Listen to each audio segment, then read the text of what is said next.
ஆண்டவரும் உலக இரட்சகருமாயிருக்கிற இயேசு கிறிஸ்துவின் நாமத்தில் லாகிம் டிவி வழங்கும் ஆட்டுக்குட்டியானவரின் சத்தம் என்கின்ற இந்த நிகழ்ச்சிக்கு உங்கள் யாவரையும் நாங்கள் அன்போடு கூட வரவேற்கிறோம்.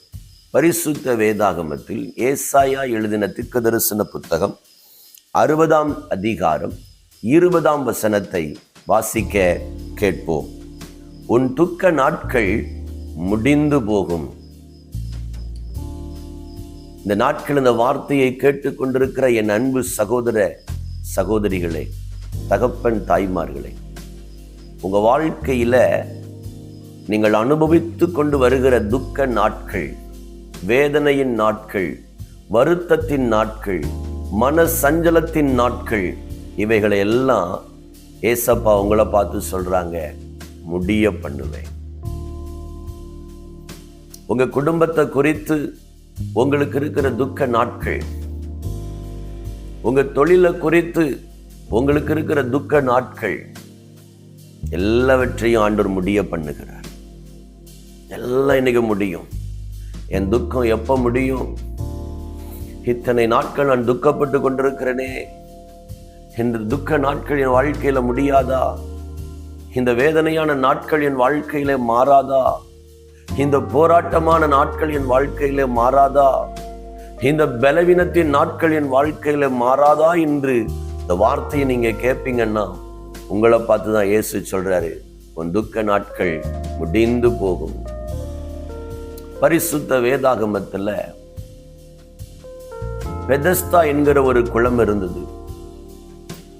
அந்த குளத்துக்கு 5 மண்டபங்கள் உண்டு.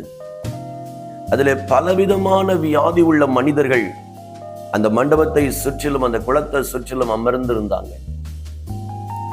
அந்த குளத்தை குறித்த ஒரு நம்பிக்கை இருந்தது.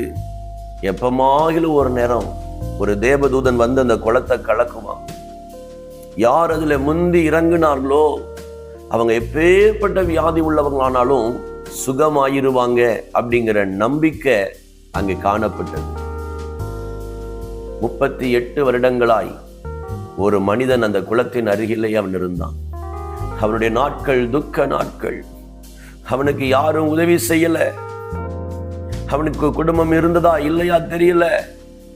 யாரும் அவனை கண்டுகிடல. யாருமே அவனுக்கு உதவி செய்யல. அவன் நாட்கள் துக்க நாட்கள். 38 வருடங்கள் அவனுடைய வாழ்க்கையில் அவன் துக்கத்தை அனுபவித்துக் கொண்டிருந்தான். மற்றவர்களை போல எழும்பி நடக்க முடியாது, சாப்பிட முடியாது, மற்றவர்களை போல அவனால் தூங்க முடியாது, மற்றவர்கள் செய்கிற எதையும் வாழ்க்கையில செய்ய முடியாது. துக்க நாட்கள். ஒரு நாள் இயேசு அந்த இடத்துக்கு வந்தார். நீ சுகமாக வேண்டும் என்று விரும்புகிறாயா என்று அவனை பார்த்து கேட்டாரு. அவன் சொன்ன, ஆண்டவரை, தண்ணீர் கலங்கும் போது என்னை கொண்டு போய் விடுறதுக்கு ஒருவருமே இல்லை ஆண்டவர்னு சொல்லி அவன் தன் நிலைமையை இயேசுவிடத்துல சொன்னான்.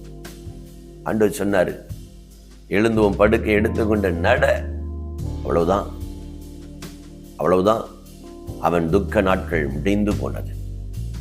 அவன் எழும்பி நடந்து அவன் கடந்து போனான் என்று சொல்லி நாம் பார்க்கிறோம். என்னை கேட்கிற என் அன்பு சகோதரனே, சகோதரியே, தகப்பனே, தாயே, இந்த மனிதனுக்கு 38 வருடங்கள் துக்க நாட்களாய் இருந்தது.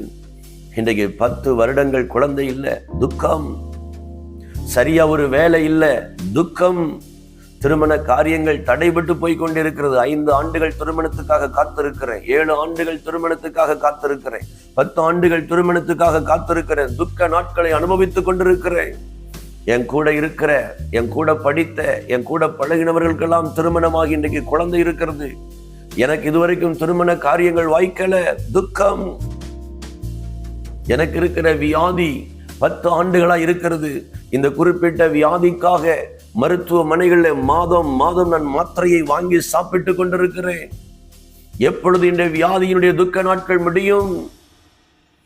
நிகழ்ச்சியை கேட்டுக்கொண்டிருக்கிற என் அன்பு சகோதரனே, சகோதரியே, தகப்பனே, தாயே, இயேசு உங்களை பார்த்து தான் சொல்றாரு, உன் துக்க நாட்கள் முடிந்து போகும். இன்னைக்கு எந்த காரியத்தை குறித்த துக்கம் உனக்கு இருக்கிறதோ, இன்றைக்கு அந்த காரியத்தில் இருக்கிற துக்கத்தை ஆண்டவர் மாற்ற விரும்புகிறார். அது உங்களுடைய ஆவிக்குரிய வாழ்க்கையா இருக்கலாம், சரீர காரியமா இருக்கலாம், பொருளாதார காரியமா இருக்கலாம். எப்பேற்பட்ட துக்கமா இருந்தாலும் உங்க துக்க நாட்கள் முடிந்து போகும். என் அன்பு சகோதரனே, ஜெபிப்போமா? எங்களை நேசிக்கிற நல்ல ஆண்டவரே, ஆசீர்வதிக்கப்பட்ட இந்த நல்ல நாளுக்காக, நேரத்துக்காக ஸ்தோத்திரம்.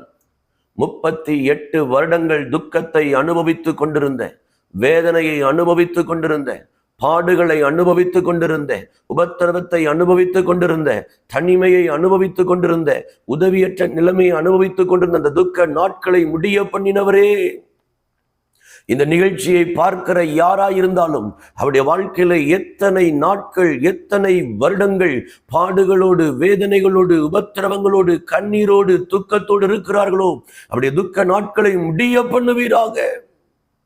இயேசுவின் நாமத்தினுடைய துக்க நாட்கள் முடியட்டும் ஆண்டவரே. வியாதியின் துக்க நாட்கள் முடியட்டும். திருமண தடையின் துக்க நாட்கள் முடியட்டும். குழந்தை பாக்கியம் பெறுவதற்கு இருக்கிற இந்த துக்க நாட்கள் முடியட்டும் ஆண்டவரே. நல்ல வேலை இல்லாமல் இருக்கிற அந்த துக்க நாட்கள் முடியட்டும் இயேசுவின் நாமத்துல. சூனியங்கள், மந்திரங்களினாலே பாதிக்கப்பட்டு இன்றைக்கு வேதனைகளை அனுபவித்துக் கொண்டிருக்கிற என் அன்பு பிள்ளைகளுடைய துக்க நாட்கள் இயேசுவின் நாமத்திலே முடியட்டும் என்று சொல்லி ஜெபிக்கிறோம் ஐயா. முடியட்டும் என்று சொல்லி ஜெபிக்கிறோம். நீர் அப்படி செய்கிறதுக்காக நன்றி. இந்த நாமத்தை மகிமைப்படுத்தும் இயேசு கிறிஸ்துவின் மூலமாய் ஜெபம் கேளும் நல்ல பிதாவே. ஆமேன், ஆமேன், ஆமேன். பிரியமானவர்களே, இந்த நிகழ்ச்சி உங்களுக்கு ஆசீர்வாதமாக இருக்கும் அப்படின்னு நான் கர்த்தருக்குள்ள விசுவாசிக்கிறேன். உண்மையாகவே இது உங்களுக்கு ஆசீர்வாதமாக இருக்குமானால் மற்றவர்களுக்கு பகிருங்கள். அவர்களும் அந்த ஆசீர்வாதங்களை பெற்றுக்கொள்ள உங்களை அன்பாய் கேட்கிறோம். உங்களுடைய ஜெப விண்ணப்பங்கள், உங்களுடைய ஆலோசனைகள் இருக்குமானால் ஸ்கிரீனில் தெரிகிற என்னுடைய தொலைபேசி எண்ணுக்கு நீங்கள் தொடர்பு கொள்ளுங்கள். இந்நிகழ்ச்சியின் மூலம் நீங்கள் பெற்ற நன்மைகளை மறக்காமல் எங்களுக்கு தெரிவிக்க உங்களை அன்பாய் கேட்கிறோம். கர்த்தர் உங்களை ஆசீர்வதிப்பார். God bless you.